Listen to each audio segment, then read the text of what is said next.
Assalomu alaykum aziz obunachilarim hamda meni kuzatib borayotgan vatandoshlar. Xo'p, keyingi o'yinimizni boshladik. Oxirgi o'yinimizda biz Turkiston Jumhuriyatini boshlagan edik. Mana tuzgan edik va bu Turkiston Jumhuriyati. Mana Turkiston davlatini ajratib oldik Sovet tuzumidan. Alohidalashtirib oldik. Xo'sh, diplomatik aloqalarni ko'radigan bo'lsak, qo'shni davlatlar bilan aloqalarni endigina rivojlantiryapmiz. Deyarli barcha bilan aloqalarimiz bir xil. Faqatgina xo'sh, Sovet ittifoqi hozirda bizni asosiy tashqi siyosatimizni belgilab beruvchi kuch bu Sovet ittifoqi hisoblanadi. Lekin biz buni chiqib ketishimiz uchun avvalo bizga mana ko'rib turishingiz mumkinki, deyarli 1 million odamimiz bor, lekin 26 ming iqtisodiy ko'rsatkichimiz, yalpi ichki mahsulotimiz 26 mingga teng. Bu juda ham kam degan ma'noni anglatadi hamda oddiygina Sovet ittifoqining o'zida bizdan iqtisodiy taraflama 10 baravardan, xo'sh, 12 baravarlar deyarli kattaroq, aholisi ham 4,25 barobarga ko'proq aholiga ega. Demak, biz bu uchun nima qilishimiz kerak? Hozirda hech qanday urushlarga kirishmasdan oldin avvalo iqtisodimizni eng yuqori darajada hech bo'lmaganda 100 ming yokida 150 mingga chiqarib olishimiz maqsadga muvofiq bo'ladi. Keyinchalik o'zimizga qo'shni bo'lgan kichikroq davlatlar bilan urushish natijasida keyinchalik avval 100 ming yokida iloji bo'lsa 250 minggacha ko'tarishimizga to'g'ri keladi. Xo'sh, demak bizning birinchi maqsadimiz iqtisodimizni 200 mingga yetkazish, ya'ni deyarli 10 baravardan ko'proq, 10 baravardan kamroq marotabaga orttirishimiz kerak bo'ladi. Va xo'sh, Turkiston Jumhuriyatini, xo'p, Turkiston emas, Turkiston Jumhuriyati deb qo'ysak yaxshiroq bo'lardi balki, menimcha. Xo'p, Jumhuriyat. Mana Turkiston Jumhuriyati deb qo'ydik, nomini o'zgartirdik birozgina. Xo'sh, va hozirgi damda ajralib chiqdik va bizning poytaxtimiz Samarqand bo'lishiga qaramasdan dunyo ko'rsatkichlari bo'yicha 89 davlat ichida 38-o'rindamiz. 38-o'rinda aholi bo'yicha esa 20-o'rindamiz. Bu juda ham kam. Nisbatan o'rtacha, lekin nisbatan boyligimiz juda ham qashshoq demoqchiman. Texnologik darajamiz ham juda ham past. Masalan, Germaniyaniki 0.7 ga teng bo'ladigan bo'lsa, bizniki 0.39, deyarli 0.31 ga kam orqadamiz. Keyingisi ko'rsatkich. Xo'p, texnologiya dunyo ranki bo'yicha 38-o'rinda, provinsiyamiz, ya'ni hududimizning kattaligi bo'yicha 11-o'rindamiz. Bu degani hududingga ham, aholingga ham qaramasdan juda qashshoq, ya'ni puli yo'q davlatdan biri hisoblayapti. Demak, biz xo'p, iqtisodimizni dastlab 100 mingga oshirib olishimiz kerak, keyin 250 mingga oshira olamiz. Xo'sh, demak boshladik.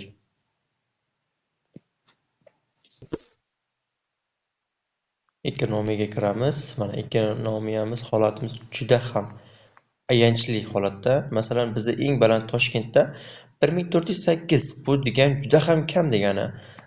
Mana bu yerda Moskvaniki 38 ming, deyarli 39 mingga yetgan. Xo'p, keyingisi Germaniya bu yerda anchagina kuchli, Fransiyani Parij 28 ming. Xo'p, ko'ryapsizlar, balki mana ko'rib turganingizdek juda ham sust holatdamiz. Shuning uchun iqtisod birinchi o'ringa qo'yishimiz shart. Xo'p, demak biz iqtisodni rivojlantiramiz, ya'ni 100 ming qilamiz va yana davom etaveramiz. Mana azizlar, bir qancha vaqtdan so'ng biz o'z iqtisodimizni 100 mingga olib chiqdik va qo'shni mamlakatlar bilan ham aloqalarimiz nisbatan anchagina yaxshilanib oldi. Bundan tashqari, xo'p, bu yerda British Raj, ya'ni Hindiston, hozirgi Hindiston, xo'p, Angliya, ya'ni United Kingdom, Birlashgan Qirolliklardan ajralib chiqdi. Ajralib chiqishi esa urushishga sababchi bo'ldi.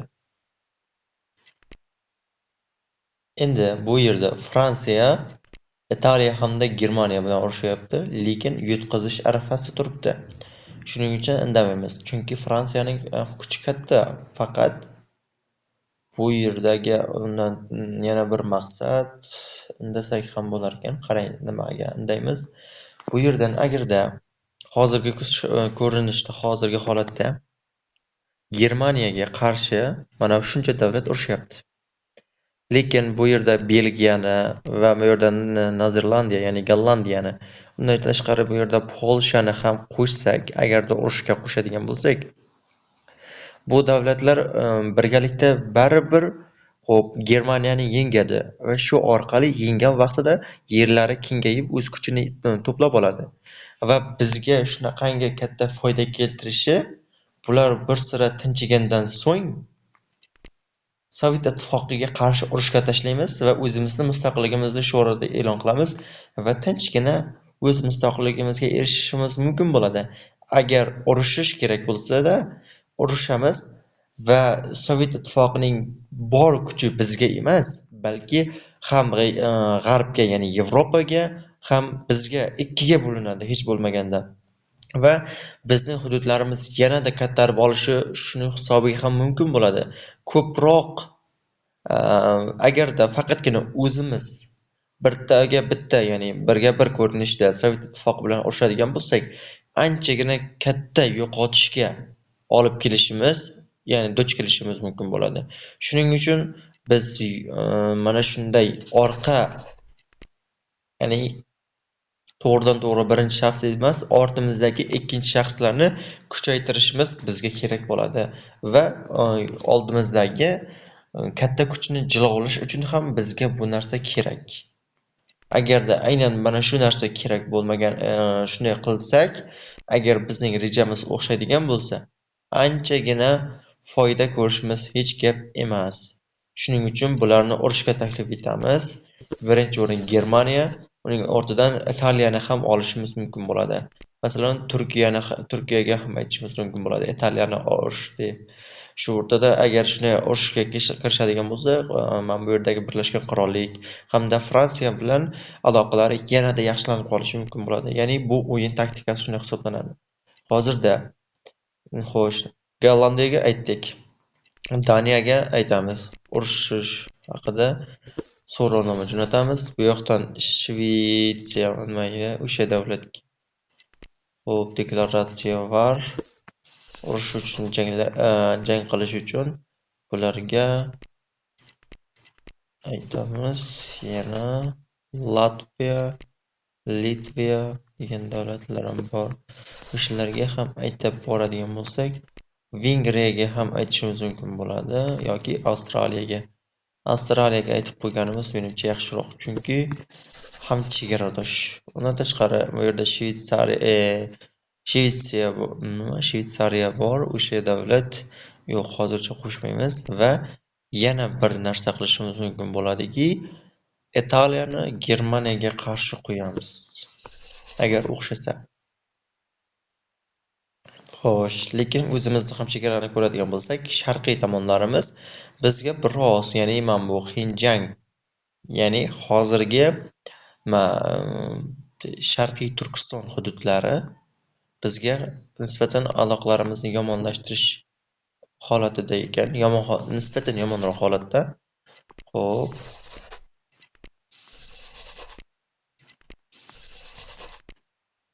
Mana shunday aloqalarni yaxshilaymiz.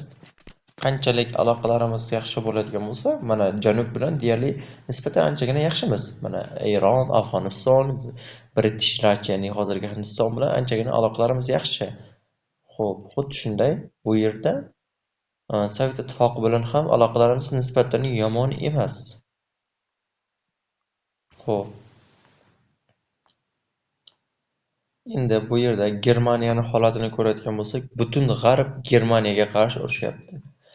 Butun g'arb Germaniyaga qarshi urushadigan bir vaqtda bizning kelajakdagi ittifoqchilarimiz o'z rivojlanishini ham boshlab yuborgan hisoblanadi.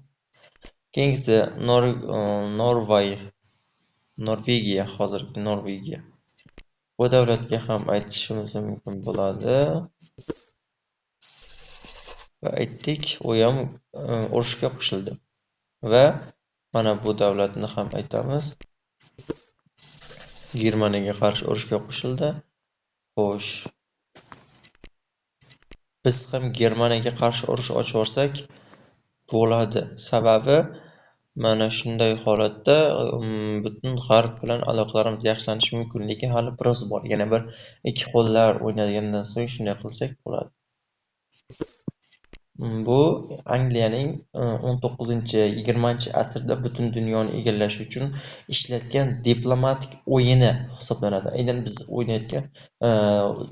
biz amalga oshiradigan strategiyamiz. Aynan mana shunday strategiya orqali butun dunyoda, ya'ni o'z nomi bilan Quyosh botmas imperiya degan nomga sazovor bo'lgan taktikani biz o'zimizda qo'llaganimizda anchagina foyda ko'rishimiz aniq deb o'ylayman. Va biz mana o'shamiz Sovet ittifoqiga aytmaymiz, chunki mana aloqalarimiz ko'rganingizdek butun g'arb deyarli Yevropaning juda ham ko'p davlatlari bilan, ayrim davlatlardan tashqari aloqalarimiz anchagina yaxshilanib qoldi. Shu sababli ham mana ko'rib turibsiz,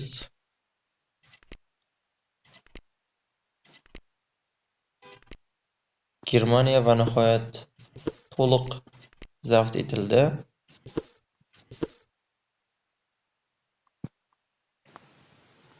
Mana Germaniyaning har bir davlatni Germaniyaning o'z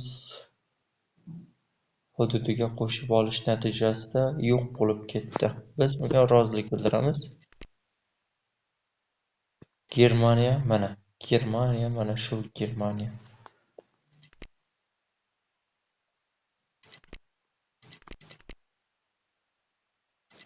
Xo'sh.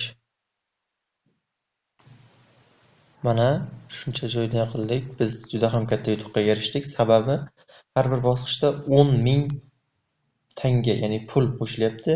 Bundan tashqari aholimiz 1 milliondan oshdi, iqtisodimiz 100 mingdan oshdi. Demak, xo'sh, anchagina yaxshilanib qoldik. Butun dunyoda 22-o'rinda ekanmiz. Ancha bu nisbatan past darajali deb hisoblamayman. Lekin masalan mana bu davlat Turkiya bilan aloqalarni kuchaytirishimiz, aynan mana shunday qilib qo'shni davlatlar bilan aloqalarni kuchaytirib borishimiz va iqtisodimizni kuchli darajaga chiqarishimiz biz uchun kerak bo'ladi va buni keyingi videolarimizda amalga oshiramiz. Salomat bo'ling.